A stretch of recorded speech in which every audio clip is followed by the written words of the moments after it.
हमारा टॉपिक है वेलनेस मंत्र। हर चीज का मंत्र होता है, तो स्वास्थ्य का भी मंत्र है और इस पर बहुत ही ज्यादा वैज्ञानिक रिसर्च हो रही है कि स्वास्थ्य क्या है और बीमारी क्या है।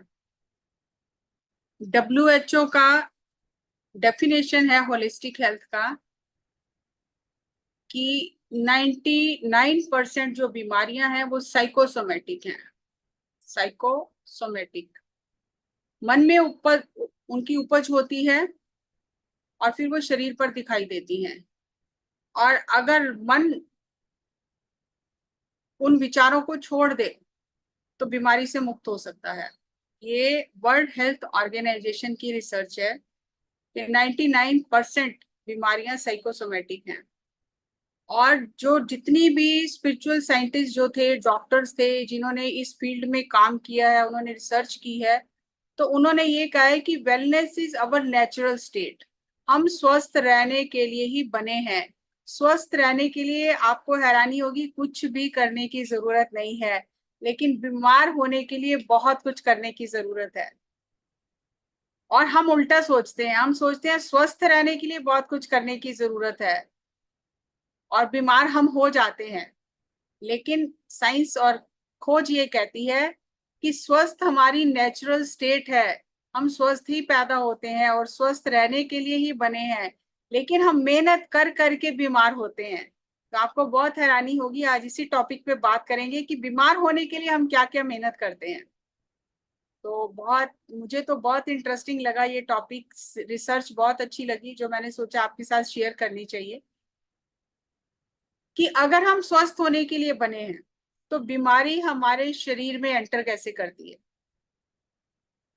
तो वैज्ञानिक खोज ये कहती है कि हमारे शरीर के अगर 10 सेल हम माने, तो 10 सेल में से 9 जो सेल हैं वो बीमारी के हैं और एक सेल जो है वो हमेशा उन बीमारी के जो अणु हैं उनसे लड़ता रहता है। मतलब 10 में से 9 इन्वेडर हैं जो बाहर से अंदर से हमला करते हैं और एक जो है वो इनसे हमेशा लड़ता रहता है। और जब तक वो एक जीतता रहता है हम स्वस्थ रहते हैं। अगर आप उन अणुओं को भोजन दे रहे हो जो आपको बीमार करने में लगे हैं, तो आप अपने ही दुश्मन हो। और अगर आप उस एक सेल को, एक अणु को भोजन दे रहे हो, तो आप अपने मित्र हो। तो ये लड़ाई हर समय हमारे अंदर चलती रहती है। और हमने जो एलोपैथिक मेडिसिन हैं, जो इस फील्ड में रिसर्च हुई है, उन्होंने क्या किया है कि उन्होंने ऐसी ऐसी दवाइयों की खोज की है, ऐसी ऐसी दवाइयों की खोज की है कि हम ये जो 9 बीमारी वाले सेल हैं इनको मार दें, तब हम स्वस्थ रह सकते हैं। अब उन्होंने इतनी स्ट्रॉन्ग दवाइयों की खोज की कि हम ये जो बैक्टीरिया है इनको मार डालें और तब हम स्वस्थ रह सकते हैं। तो ऐसी ऐसी खतरनाक दवाइयां जो थी उनका आविष्कार किया गया, एंटीबायोटिक्स बनाए गए। लेकिन आज हम उस एक डेडलाइन पे पहुंच गए हैं, अंतिम छोर पर पहुंच गए हैं, जहां अब हमारा शरीर इससे ज्यादा एंटीबायोटिक सहन कर ही नहीं सकता। हम इस जगह पर पहुंच गए हैं। तो आज जो एलोपैथिक मेडिसिन है वो डॉक्टर भी ये सोचने के लिए मजबूर हो गए हैं कि अब क्या किया जाए, क्योंकि मानवता उस पॉइंट पर पहुंच गई है कि इससे ज्यादा और पावरफुल एंटीबायोटिक क्रिएट नहीं किए जा सकते। अब प्ले करिए slide. As we invented stronger and stronger medications, we create stronger and stronger bacteria. जितनी हम ज्यादा पावरफुल मेडिकेशन बनाते गए, उतने बैक्टीरिया भी और स्ट्रांग होते गए। और आज विज्ञान ये कहता है, it is doubtful that we create more powerful antibiotics that the body can tolerate. कि अब इससे ज्यादा और एंटीबायोटिक्स नहीं बनाए जा सकते। हमें संदेह है कि अब शरीर उन्हें झेल नहीं पाएगा। तो ये खोज हुई और नेक्स्ट स्लाइड में ये बताया गया कि वैज्ञानिकों ने खोज की कि बीमारी जो है वो बाहर के जो बैक्टीरिया है, जर्म्स है, उनकी वजह से होती है।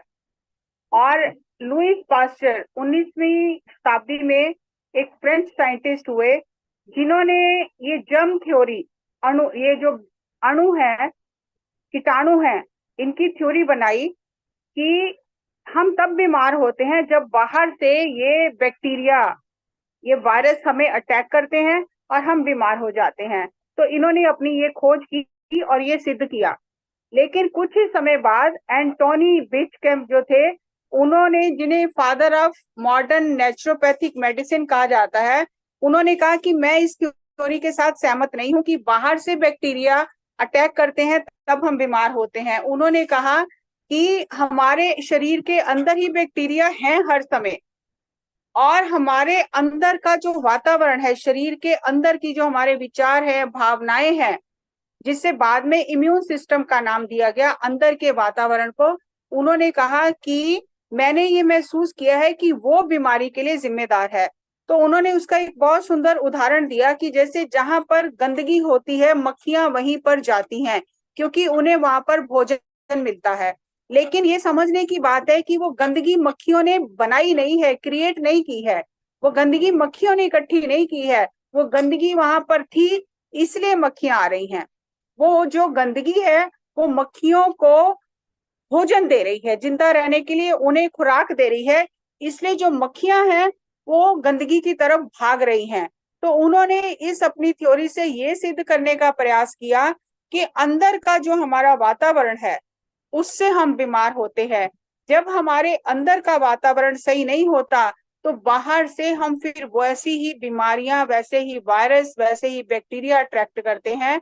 तो उन्होंने ये सिद्ध किया कि डिसीज, मतलब डिजीज जिसे हम बोलते हैं, शरीर में किसी भी बीमारी का होना हमारे अंदर के वातावरण पर निर्भर है। उन्होंने कहा कि अंदर की जो शरीर की परिस्थितियां हैं, जो हालात हैं हमारे अंदर के, वो हमारे उन बैक्टीरिया को, वायरस को खुराक देते हैं, भोजन देते हैं, और फिर वो पनपते हैं और हम बीमार हो जाते हैं। बाहर से वो अंदर के जो बैक्टीरिया हैं वो उन्हें बुला लेते हैं, उन्हें इकट्ठा कर लेते हैं। तो ये जो कहा जाता था कि बाहर का इकोसिस्टम है, वायरस है, सोसाइटी है, पॉपुलेशन है, इन चीजों की वजह से हम बीमार हो रहे हैं, तो उन्होंने कहा नहीं, ना तो इन चीजों की वजह से बीमार हो रहे हैं, ना हमारे जो शरीर के ऑर्गन सही काम नहीं कर रहे, सेल सही काम नहीं कर रहे, इनकी वजह से भी हम बीमार नहीं हो रहे। हमारा अंदर का जैसा वातावरण है वो बाहर से वैसे ही बैक्टीरिया को अट्रैक्ट करता है। जैसे गंदगी हमने अंदर इकट्ठी की है, तो बाहर से मक्खियां उस गंदगी को खाने के लिए आ रही हैं और वो हमारे शरीर को बीमार कर रही हैं।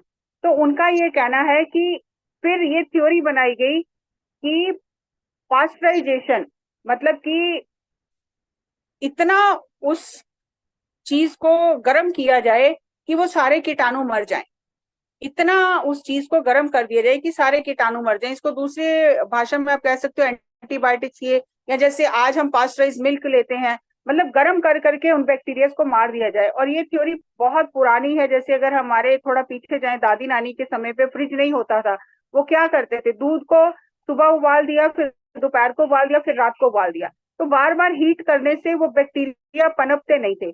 और फिर इसी पर साइंस ने दूसरी थ्योरी की कि या तो इतनी ज्यादा ठंडक में रख दिया जाए कि बैक्टीरिया पनपे ही ना, या बहुत गर्म कर दिया जाए, या बहुत ज्यादा ठंडक में रख दिया जाए ताकि वो बैक्टीरिया बढ़े ना। लेकिन इसके बाद फिर क्वांटम थ्योरी आती है। क्वांटम हेल्थ के बारे में जो आज बात सुनते हैं हम कि क्वांटम हेल्थ है, क्वांटम थ्योरी है, तो क्वांटम थ्योरी जो है, क्वांटम हेल्थ ये कहती है कि पूरे ब्रह्मांड में एनर्जी ही है। ये पूरा ब्रह्मांड 99.999% खाली स्पेस है, जो खाली नहीं है, जो बहुत सारी एनर्जी फ्रीक्वेंसी से बना है, जो एक दूसरे से जुड़ी हुई है। और ये फील्ड जो है, ये जो क्षेत्र है क्वांटम, खाली जो जगह है जिसमें पूरी एनर्जी है, ये एक जाल की तरह एक दूसरे से जुड़े हुए हैं, एक दूसरे से कम्युनिकेट करते हैं, बातचीत करते हैं। और क्योंकि हम इस ब्रह्मांड का हिस्सा हैं, ये हमें अलग अलग लग सकते हैं, ये हमें सॉलिड लग सकते हैं कि ये सख्त पदार्थ है, लेकिन ये पूरा ऊर्जा से बना है, और ये ऊर्जा एक दूसरे को प्रभावित करती है।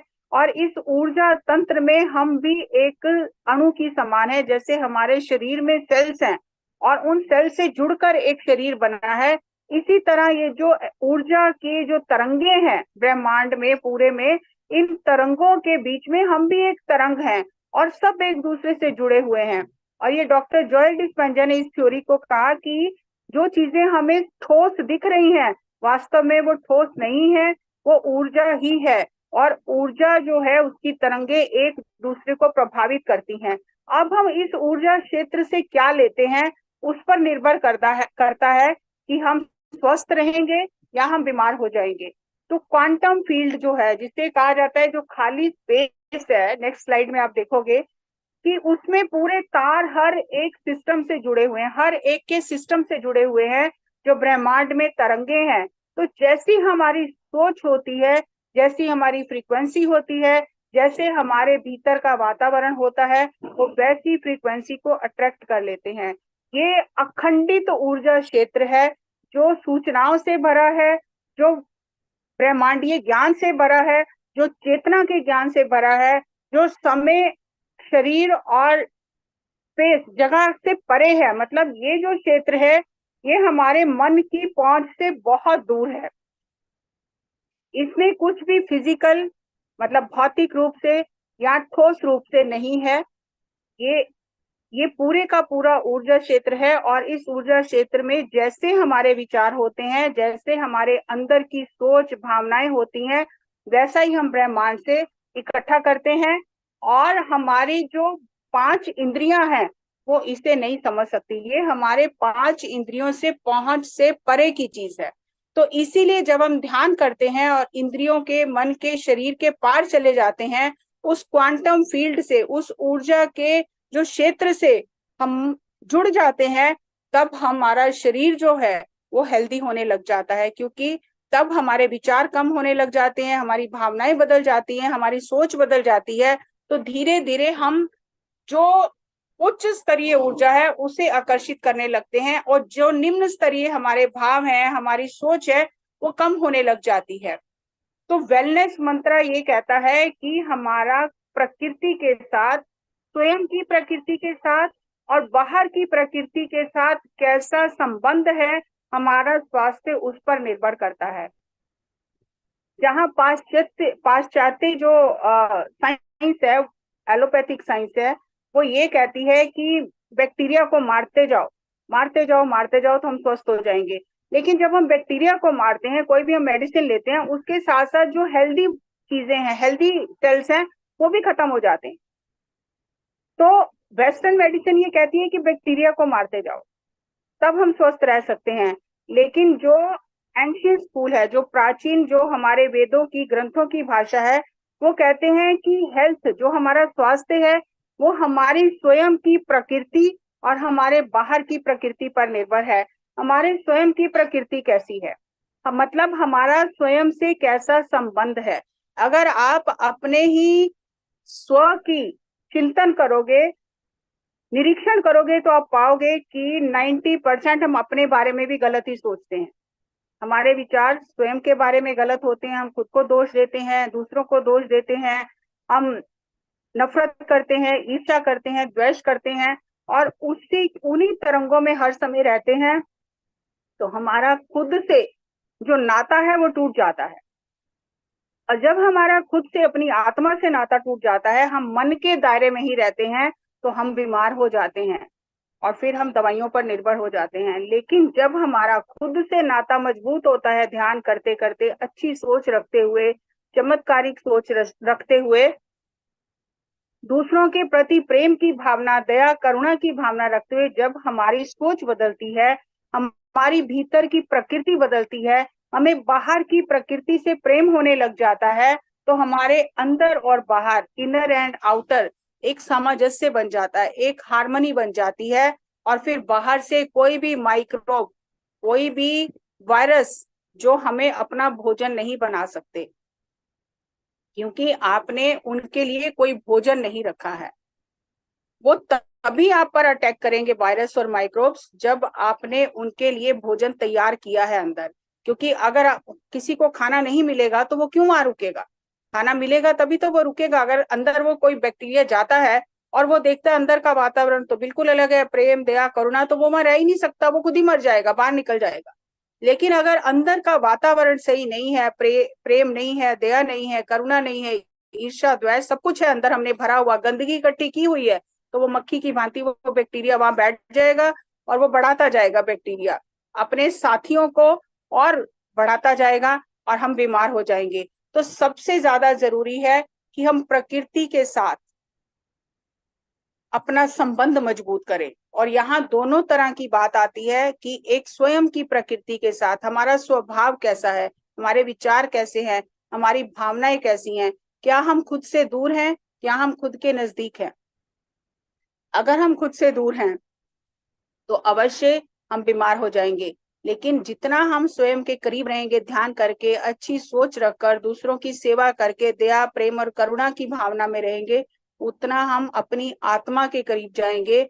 और हम फिर बाहर जो प्रकृति हमें दिखाई दे रही है, पेड़ पौधे पक्षी जीव जंतु मनुष्य, फिर हम उन सबसे प्रेम करेंगे, तो हमारे अंदर और बाहर की प्रकृति में एक बैलेंस बन जाएगा।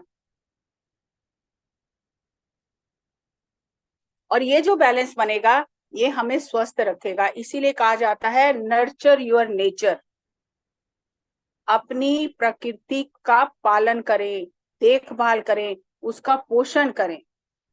जब हम बीमार होते हैं तो सबसे पहला कदम है हमें अपने करीब आना है। हमने स्वयं को बहुत जहर दिया है गलत भावनाओं से। हमें लगता है कि हम किसी के बारे में बुरा सोच रहे हैं, अपने बारे में थोड़ी सोच रहे हैं। लेकिन गौतम बुद्ध का ये कहना है कि अगर आप किसी के ऊपर में जहर फेंकना चाहते हो तो वो जहर पहले आपको अपने भीतर लेना पड़ेगा, आपको अपने हाथ में वो जहर लेना पड़ेगा। अगर आप किसी के ऊपर जलता हुआ होया कोयला फेंकना चाहते हो, जलता हुआ कोयला किसी के ऊपर फेंकना चाहते हो, तो वो कोयला आपको पहले अपने हाथ में लेना पड़ेगा, पहले आपका हाथ जलेगा। अगर आप किसी के ऊपर कीचड़ फेंकना चाहते हो, कीचड़ पहले आपको अपने हाथ में लेना पड़ेगा, पहले आपके हाथ गंदे होंगे, तब उस तक पता नहीं पहुंचेगा भी कि नहीं पहुंचेगा फेंकने से। तो हमने अपने आप को बहुत ही टॉक्सिन्स दे दिए हैं, और हमने बाहर के वातावरण को भी बहुत ज्यादा पोल्यूट किया है। हमने पहाड़ों को, जंगलों को, नदियों को, सब जगह इतना गंदा किया है, युद्ध करके, नफरत करके, एक दूसरे से उग्रवाद करके। तो ये जो सारी चीजें हैं इन्हें हम होस्ट कर रहे हैं, ये जो बाहर के बैक्टीरिया हैं हम इनके होस्ट बने हुए हैं, तो इसीलिए ये आकर हमारे ऊपर अटैक करते हैं। तो पत्री जी ने इसीलिए कहा कि पहले तो ध्यान करो, स्वयं के करीब जाओ, मन को शून्य करो, फिर प्रकृति में जाके ध्यान करो, पूर्णिमा ध्यान करो, ग्रुप मेडिटेशन करो, क्योंकि ग्रुप मेडिटेशन करने से हमारा आभा मंडल विस्तृत होता है और हमारे अंदर एक टीम स्पिरिट आती है, हमें दूसरों की सेवा करने का मन करता है, हमारे भाव बदल जाते हैं, दूसरों के प्रति प्रेम और करुणा हमारे अंदर जागती है।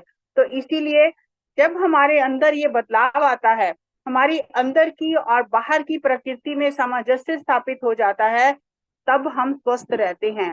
तो आपको इस थ्योरी से ये समझ जरूर आया होगा कि बीमार रहने का वातावरण हम खुद बनाते हैं, हम स्वस्थ रहने के लिए ही बने हैं। हम अपने अंदर गंदगी इकट्ठी करते हैं और फिर हम बीमार होते हैं, और हमें लगता है स्वस्थ रहना बहुत कठिन है, जबकि स्वस्थ रहना बहुत आसान है। जो हम ये दूसरी थेरेपीज करते हैं, ये जो हम देखते हैं कि जो भी हम थेरेपीज करते हैं, तो उनका ये कहना है कि अपने आप को हील करने के लिए जो भी हम थेरेपी करते हैं वो ऐसा ही है जैसे हम किसी पुराने डॉग को नई चीजें सिखा रहे हैं, लेकिन वो रहेगा तो पुराना ही। वो नई चीजें सीख जाएगा लेकिन उसके अंदर कोई बदलाव नहीं आएगा। तो it is just like a new trick for an old dog. तो क्योंकि मनुष्य जाति अपनी धरती माता को खत्म करने में लगी हुई है, तो इसीलिए अपने आप को खत्म करने में लगी हुई है। आज लोग डॉक्टर कहते हैं कि हमारा इम्यून सिस्टम बिगड़ गया है, तो वैज्ञानिक ये कहते हैं क्योंकि हमने धरती का इम्यून सिस्टम बिगाड़ दिया है, इसलिए हमारा इम्यून सिस्टम बिगड़ गया है। अगर हम चाहते हैं हम स्वस्थ रहें, तो हमें धरती माता की भी केयर करनी होगी। और हम स्वयं को कैसे ठीक कर सकते हैं?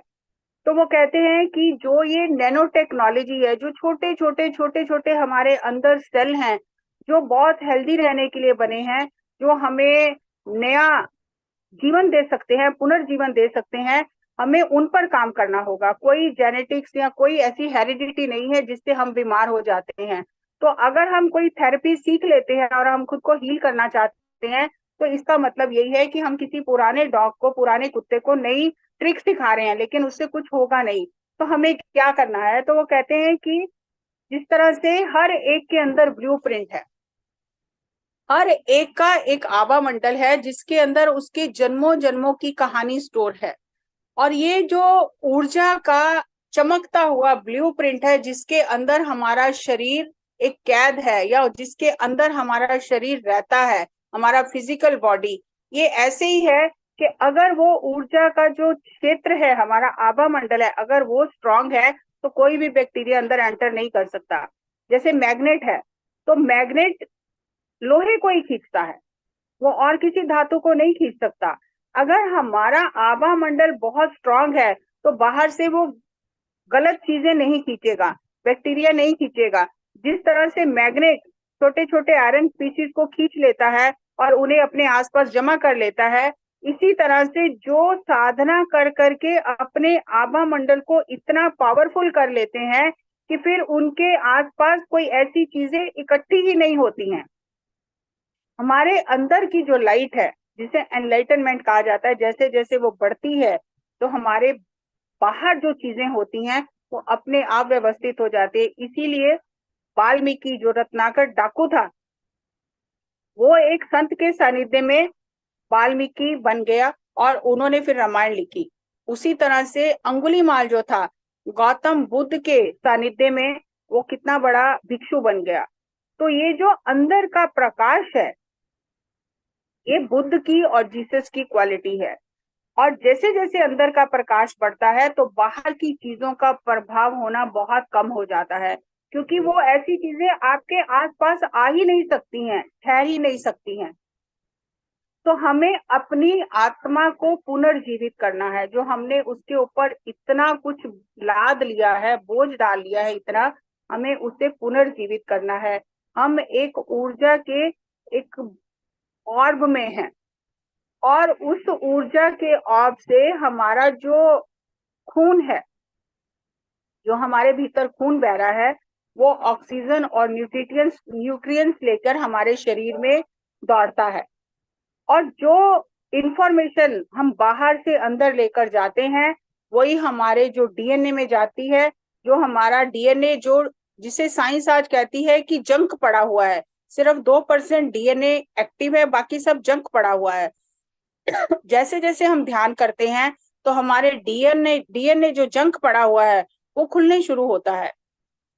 और जैसे जैसे हमारे अंदर का प्रकाश बढ़ता है, हमारा आभा मंडल पावरफुल हो जाता है, तो हम ये जो अंदर का बढ़ा हुआ प्रकाश है, ये हम आने वाली जो जनरेशन है, जो हमारी आने वाली पीढ़ियां हैं, उनको पास कर सकते हैं। और अगर हम अपने आप पे काम कर लेते हैं, अपने अंदर की लाइट को बढ़ा लेते हैं, प्रकाश को बढ़ा लेते हैं, तो आप देखोगे कि पहली बात तो ये है कि आपका शरीर बहुत जल्दी हील हो जाएगा, और दूसरा, आप आने वाली जनरेशन के लिए बहुत ही उपकार करके जाओगे, बहुत बड़ा काम करके जाओगे।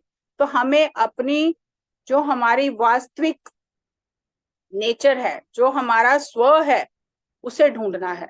और ये सब कुछ हमारे पूरे शरीर में, ये सारी मेमोरी स्टोर है, उसी से हमारा भाग्य निर्धारित होता है। तो वैज्ञानिक ये कहते हैं कि पहली अवस्था ये है कि आपको लगता है कि ईश्वर आपके बाहर है, शक्ति आपके बाहर है, जो कि हमें धर्म सिखाता है। हर धर्म की पूजा करनी है, बाहर किसी की पूजा करनी है, किसी पर निर्भर रहना है, सब कुछ बाहर है। पहली अवस्था में आत्मा समझती है सब कुछ बाहर ही है, तो हम बाहर पूजा पाठ, बाहर दौड़ते हैं। फिर दूसरी अवस्था आती है, you discover that God is within you through a process of self inquiry. खुद का मंथन करते करते फिर ये प्रश्न आता है, मैं कौन हूँ, मैं क्या हूँ, मैं कहाँ से आया हूँ। तो तब समझ में आता है कि भगवान बाहर नहीं है, मेरे अंदर है। तो फिर भीतर की खोज शुरू होती है, ये दूसरी अवस्था आती है। तीसरी अवस्था आती है, you experience God as working through you. तीसरी अवस्था में आपको ये समझ बढ़ती जाती है, धीरे धीरे आप ये अनुभव करने लगते हो कि कोई शक्ति, भगवान कहो या कोई शक्ति को, आपके माध्यम से काम कर रही। फिर अब आपको फिर भी आपको लगता है कि मैं अलग हूं, वो शक्ति अलग है। और चौथी अवस्था में you discover God working as you, आपको लगता है कि भगवान ही काम कर रहा है। अब मैं धीरे धीरे खत्म हो जाती है, और जब ये मैं खत्म होने लगती है, फिर आपको पांचवी अवस्था में पहुंचते हो, जहां आपको लगता है आप इन सब चीजों से ऊपर हो, आपने अपने वास्तविक स्व को जान लिया है। अब आपको ये नहीं लगता कि भगवान आपके माध्यम से काम कर रहा है, आपको लगता है जो भी हो रहा है वो सब मैं ही कर रहा हूं। अब माध्यम नहीं होगा, आप खुद ही परमात्मा बन गए हो, परम आत्मा बन गए हो। बस सब चीजें बह रही हैं आपसे, आप करने वाले भी नहीं हो, और आप ये भी नहीं कह रहे हो कि मेरे माध्यम से हो रहा है, अब बस हो रहा है। कोई शक्ति काम करे जा रही है, करे जा रही है। तो हमें इन चारों जो अवस्थाएं हैं कि मैं, मेरे बाहर है भगवान, मेरे अंदर है भगवान, भगवान या कोई शक्ति मेरे माध्यम से काम करी, इन चारों से ऊपर उठना है, पांचवी अवस्था में जाना है, जो हमारे मन के पार की अवस्था है। फिर यहाँ ये प्रश्न उठने लग जाता है कि मरने के बाद क्या होगा, मृत्यु का ज्ञान होने लग जाता है। और ये जो टाइमलेस विजडम है, मृत्यु के बाद क्या होगा, ये धीरे धीरे धीरे धीरे हमें जीना सिखाती है। जैसे अभी नीता मैम ने सेशन लिया था, तो ये जो समय के पार की शाश्वत जो ज्ञान है, ये हर एक का जन्म सिद्ध अधिकार है, लेकिन इसे पाने के लिए मेहनत करनी पड़ती है। और हमें शुरू से ही बच्चों को ये ज्ञान देना चाहिए, पहले खुद उसकी प्रैक्टिस करनी चाहिए और फिर बच्चों को ज्ञान देना चाहिए, ताकि वो याद रखे कि हम कौन हैं, हम कहाँ से आए हैं, और कैसे आज तक इस सृष्टि का विकास हुआ है, इसका विकास का क्रम क्या है। वो हमारा जो मेन काम है इस जीवन का, वो ये है कि हमारे ऑरा में जो भी कार्मिक ब्लूप्रिंट है, जो भी लेने देने का ब्लूप्रिंट है, जिसने हमें लोअर वर्ल्ड में नीचे के चक्रों में उलझा कर रखा हुआ है, हमें उससे ऊपर उठना है। और अपने ऑरा से, आभा मंडल से, वो जो हिस्ट्री है हमारी जन्मों जन्मों की, जो स्टोर है हमारे आभा मंडल में, उसे क्लियर करना है, ताकि हम अपनी सारी पुरानी यादों से छुटकारा पा सके। Next slide please. हम अपनी पुरानी यादों से छुटकारा पा सके। आगे करो,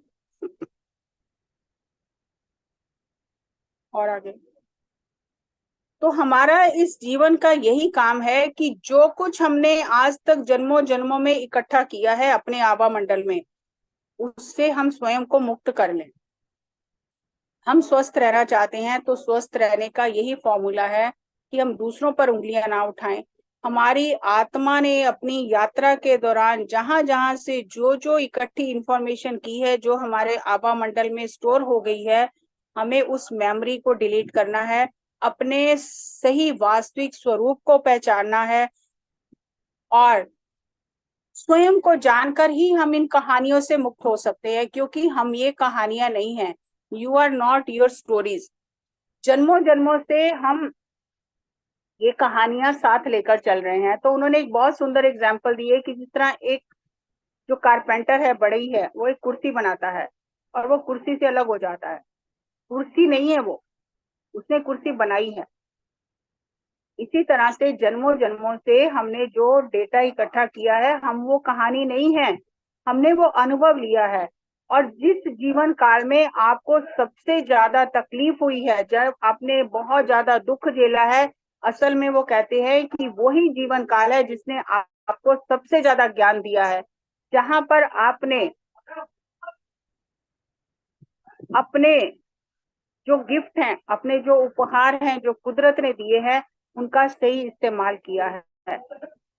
reincarnation is progressive not regressive. ये जो पुनर्जन्म का सिद्धांत है, ये आत्मा के लिए आगे बढ़ने का सिद्धांत है, पीछे जाने का सिद्धांत नहीं है। तो हमें इस चीज में नहीं उलझना है कि मैं पिछले जन्म में क्या था, मैं पिछले जन्म में क्या था। हमें आगे बढ़ना है। आत्मा हमेशा आगे ही बढ़ती है, क्योंकि हम हमारी स्टोरी नहीं है। अगर मुझे पता चला पिछले जन्म में मैं किसी की माँ थी, किसी की पत्नी थी, और वो व्यक्ति मेरे सामने आ गया, तो अगर हमारा रिलेशन अच्छा नहीं है, तो मैं उन बातों को भूल ही नहीं पाऊंगी। मैं फिर उस तरह से नॉर्मल नहीं रह पाऊंगी जैसे मैं रह रही थी, क्योंकि वो सारी पिछली बातें याद आएंगी, लेकिन मैं वो स्टोरी नहीं हूँ। मैंने सिर्फ वहां से अनुभव लिया और मैं आगे बढ़ गई। लेकिन हम आगे बढ़ना नहीं चाहते, हम बार बार पास्ट लाइफ में देखना चाहते हैं। जो चीज कुदरत ने ही ढक कर रखी है, तो हम उसे क्यों बार बार खोलना चाहते हैं? अगर वो हमारे लिए उचित होगा उस लाइफ के बारे में जानना, तो हम जरूर अपने ध्यान में ही उसे जान पाएंगे। लेकिन हमें बार बार पीछे जाकर उन कहानियों को दोहराने की जरूरत नहीं है। जो भी हमने दुख झेले हैं पूर्व जन्मों में, उन्होंने हमारी आत्मा को उन्नति दी है, हमें कुछ उपहार दिए हैं। हमें आगे ही बढ़ते रहना है, और हमें अपनी आत्मा की प्रगति के क्रम में अपने आभा मंडल को स्वच्छ करते जाना है। उसमें से ये पुरानी यादें जो हम लेकर घूम रहे हैं, उन्हें मिटाते जाना है। मैं एक एग्जाम्पल से आपको समझाती हूँ कि मेरे घुटनों में जैसे बहुत दर्द था ध्यान में आने से पहले, मुझे डॉक्टर कहता था रिप्लेस कराने हैं, मैं चल फिर नहीं सकती थी। मैंने कभी भी पास्ट लाइफ में जाने की कोशिश नहीं की कि मुझे पास्ट लाइफ में पता चले क्या था क्या नहीं था। तो एक बार ध्यान में ही एक पास्ट लाइफ मैंने देखी, जिसमें मैं बॉर्डर पे हूँ और मैं मिलिट्री में हूँ, और मैं एक सिख योद्धा हूँ। और मैंने वो ड्रेस भी देखी, अपने सिर पे पगड़ी देखी, सब कुछ देखा, सारी आर्मी देखी, और मैं उस आर्मी को लीड कर रही हूँ।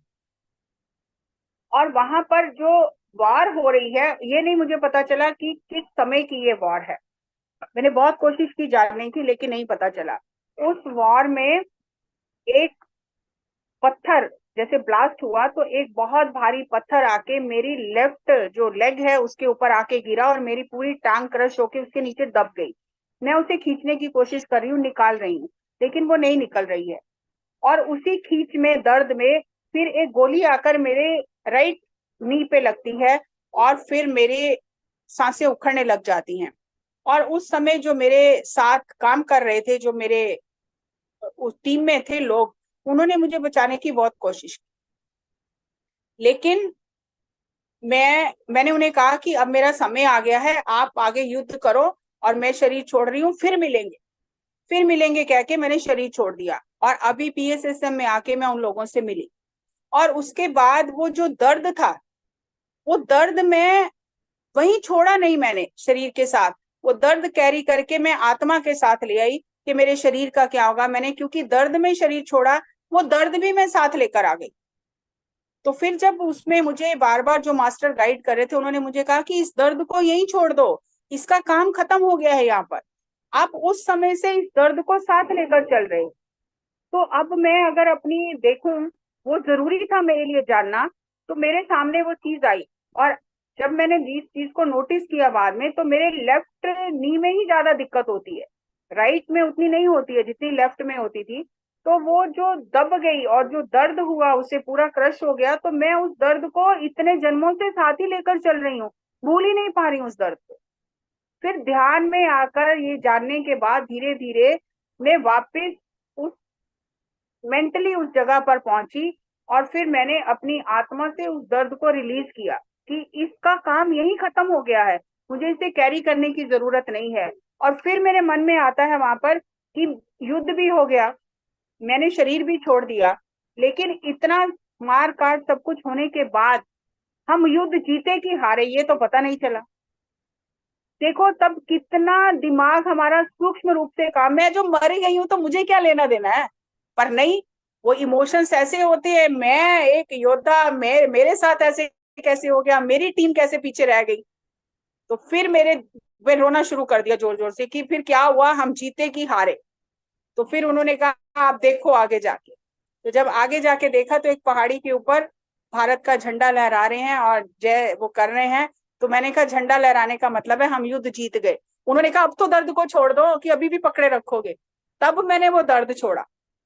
तो इसीलिए हमें लाइफ को बहुत इजी लेना चाहिए, क्योंकि ये जो हम मेमोरीज के आगे लेकर साथ बढ़ते रहते हैं ना, कि मैं तो सारी जिंदगी उससे बोलूंगी नहीं, मैं तो सारी जिंदगी, मेरी पीढ़ियां भी नहीं इससे इससे कोई रिलेशन रखेंगी, वो ही दर्द हम कैरी करके फिर वो इतना मेहनत करनी पड़ती है उस दर्द को हटाने के लिए। कोई संत मिलेगा, फिर वो आपके साथ बहुत मेहनत करेगा, काम करेगा, तब आप उस दर्द से निकलोगे। तो जब ये लाइफ आफ्टर डेथ जो जानना, किस तरह से हम इमोशंस को मृत्यु के बाद भी साथ लेकर चलते हैं। शरीर तो छूट गया, लेकिन इमोशन हमारे साथ रहते हैं। इसीलिए ध्यान करना इतना जरूरी है कि आपको शून्य स्थिति में रहना आ जाए। अगर आपको शून्य स्थिति में रहना नहीं आया, आपने मेमोरी को छोड़ना नहीं सीखा, तो आप मरने के बाद सारी मेमोरी साथ लेके घूमते रहोगे पूरा बैग, और फिर जब भी दोबारा जन्म लोगे वो सारी यादें, वो सारी दर्द आप साथ ही लेकर चलते रहोगे। तो इसलिए ध्यान करना इतना जरूरी है कि हमारे अंदर का वातावरण ठीक रहे। और इसके लिए पत्री सर क्या सभी एक बहुत अच्छी स्टेटमेंट सब देते हैं, मुहावरा है, रात गई तो बात गई। ना, रात तो हमारी चली जाती है, बात कभी नहीं जाती है। तो हमें इस तरह से वर्तमान वर्तमान पल में जीना यही है कि ठीक है, हो गया, मैंने अनुभव ले लिया, अब मैं आगे बढ़ू। ना काहूं सो दोस्ती, ना काहूं सो बैर, कबीरा खड़ा बाजार में मांगे सबकी खैर, ना काहूं सो दोस्ती, ना काहूं सो बैर। जब इस अवस्था में हम रहना शुरू करेंगे, हर दिन अभ्यास करेंगे, तो हमारा ऑरा अपने आप स्ट्रांग होता जाएगा। जैसे आप देख रहे हो पिक्चर में, जब पिक्चर ली गई क्लियन फोटोग्राफी से, अब कमजोर ऑरा है, जैसे मान लो एक कमजोर व्यक्ति है, उसे तो आता जाता कोई भी थप्पड़ मार देगा, क्योंकि पता है ये कुछ कर नहीं सकता। अब आप देखते हो जब लोग रोड पे चल रहे होते हैं, रिक्शे वाले को हर कोई गालियां निकाल देता है, और यही कोई मर्सिडीज में बैठा हो, बीएमडब्ल्यू में, तो उसे कोई सोच के उसे कोई हाथ भी नहीं लगाएगा, चाहे उसकी गलती भी हो। लेकिन रिक्शे वाले को, साइकिल वाले को हर कोई डांट देता है, मार देता है कि तूने ऐसे कैसा किया। तो सेम वही बात है कि कोई अगर पहलवान हो तो उसे हाथ लगाने से पहले कोई 10 बार सोचेगा कि इसने अगर मारा तो मेरा क्या होगा। तो इसी तरह से अगर हमारा ऑरा कमजोर है तो बाहर से कोई भी चीज अटैक करेगी।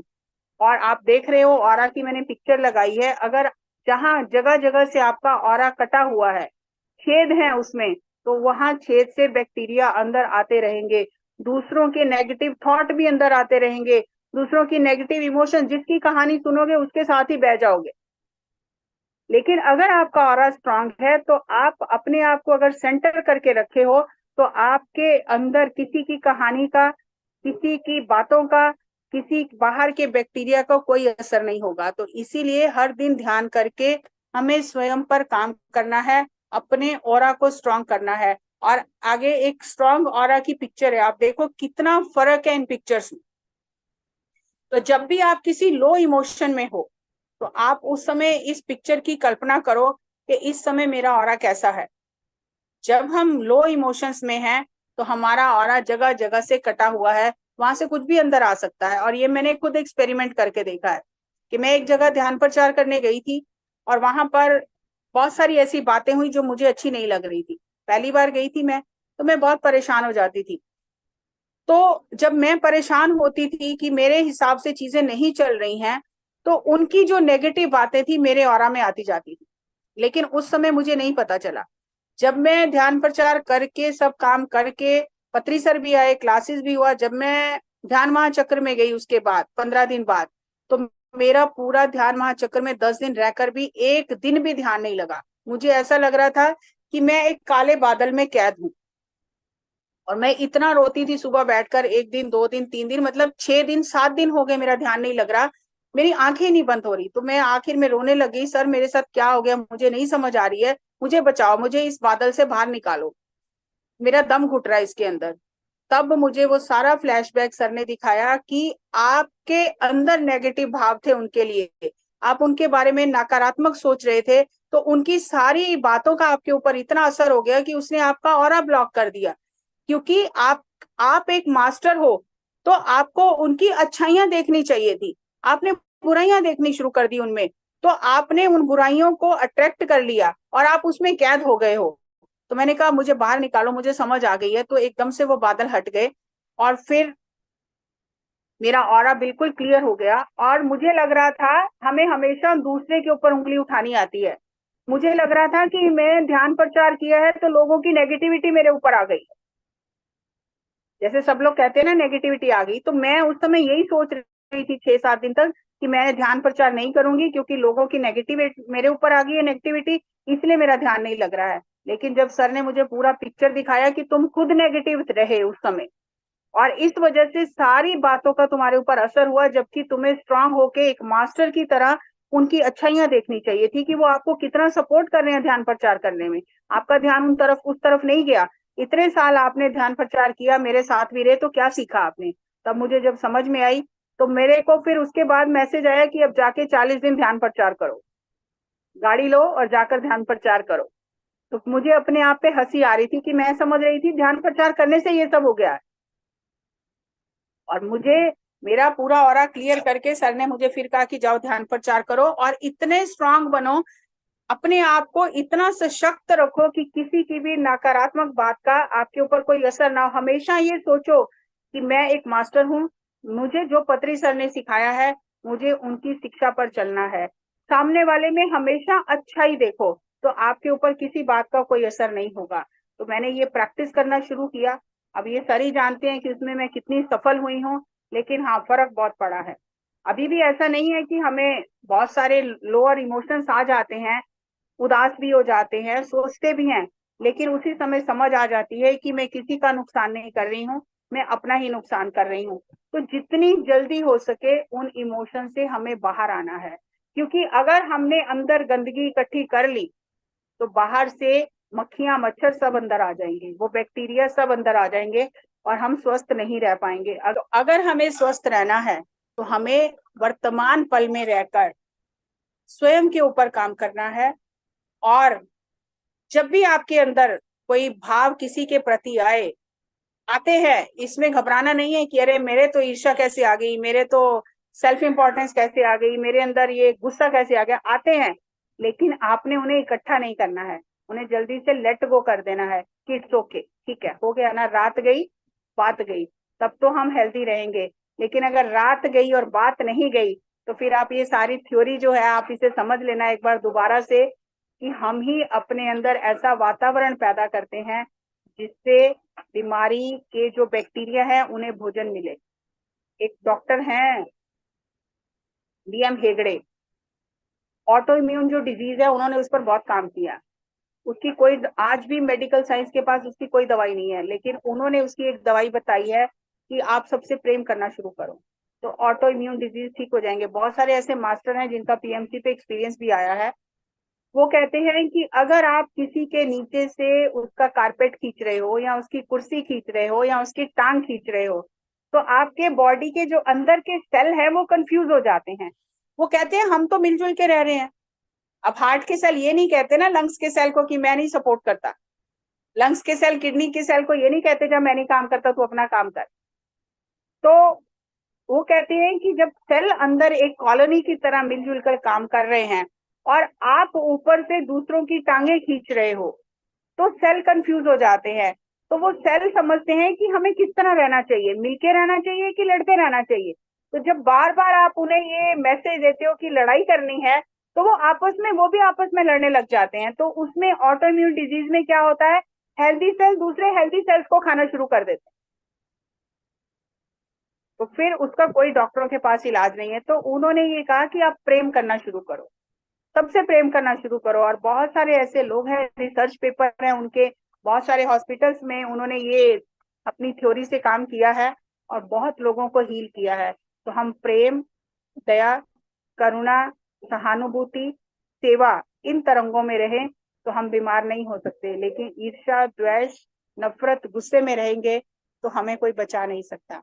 सो जो मुझे समझ में आया, मुझे ये साइंटिफिक थ्योरी बहुत अच्छी लगी, मैंने आपके साथ शेयर की कि हमेशा याद रखो मक्खी कहाँ जाती है, तो आपको पता चल जाएगा कि मेरे अंदर गड़बड़ है, इसीलिए ये सब चीजें आ रही हैं। तो आपको अपने अंदर का वातावरण ठीक रखना है, यही वेलनेस का मंत्र है कि अंदर के वातावरण को ठीक रखो।